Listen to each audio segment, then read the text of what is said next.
পৃথিবীর সবচেয়ে নিরাপদ আশ্রয়স্থল হচ্ছে মায়ের কোল। মায়ের সঙ্গে কত ভালোবাসা, কত অভিমান, কত রাগারাগি। সে মা দিবসে মাদেরকে নিয়ে সন্তানদের কি ভাবনা তা আজকে জানতে চাই। সঙ্গে আছি আমি তানভীর হাসান। আজকে বিশ্ব মা দিবস। আমি যদি প্রথমে প্রশ্ন করতে চাই যে আপনার কাছে মা মানে কি? মা মানে আমার কাছে অনুভূতির সর্বোচ্চ স্থানে যাকে আমরা জায়গা দিই, যার কারণে আমরা পৃথিবীতে আগমন, সেই অনুভূতির নামই হচ্ছে মা আমার কাছে। মা সম্পর্কে এমন একটা ব্যাপার বলেন যে হয়তো বা খুব বিরক্ত হন, কিন্তু খুব মিস করেন বা দেখতে ভালো লাগে যে আমার মায়ের কাজটা করে। মানে একটা প্রত্যেকটা মায়ের একটা আইডেন্টি থাকে। আপনার মায়ের আইডেন্টি সেটা হচ্ছে আমার ক্যারিয়ার নিয়ে বারবার আমাকে মানে যে ইয়েটা দেওয়া আর কি। তো ক্যারিয়ারের কি অবস্থা, ঢাকা শহরে কি করতেছোস, গ্রামে কি করতে, এতটুকু পড়াশোনা, মাস্টার্স পর্যন্ত পড়াশোনা করছোস, এখনো করতেছো, এই জাতীয় কিছু আর কি। বলে না লাট বাহাদুরের ছেলে পরে পরে ঘুমাস, কাম কাজ করে। এটা বাড়িতে থাকতে বলতো, এখন তো দেখেই না, বলবো কি করে।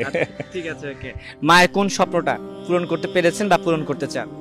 মায়ের স্বপ্ন ছিল বিসিএস ক্যাডার হবো, সেটা তো পূরণ করতে পারি নাই। আর এখন স্বপ্ন হচ্ছে ভালো ব্যবসা বাণিজ্য করব, দেশের বাইরে সেটেল হবো বা দেশের ভিতরে এক্সপোর্ট ইম্পোর্ট বিজনেসের সাথে জড়িত থাকবো। এটা মায়ের স্বপ্ন। মাকে নিয়ে কোনো বিশেষ অনুভূতি বা গল্প আছে?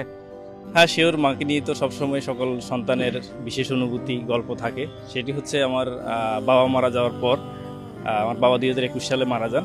তো বাবা মারা যাওয়ার পর আজকের এ পর্যন্ত আমাদের পারিবারিক যে মানে যে কন্ট্রোলটা, তিনি যেভাবে আমাদের 4জন ভাইয়ের যে সংসারটাকে ধরে রেখেছেন, সেটা আসলে আউটস্ট্যান্ডিং আমার কাছে। মানে আমি মনে করি এটা আমার মায়ের জীবনের আজকের এই পর্যন্ত, আমাদেরকে তো ছোটকাল থেকে এই পর্যন্ত আমাদের পিছনে অনেক সময় অনেক পরিশ্রম করেছেন।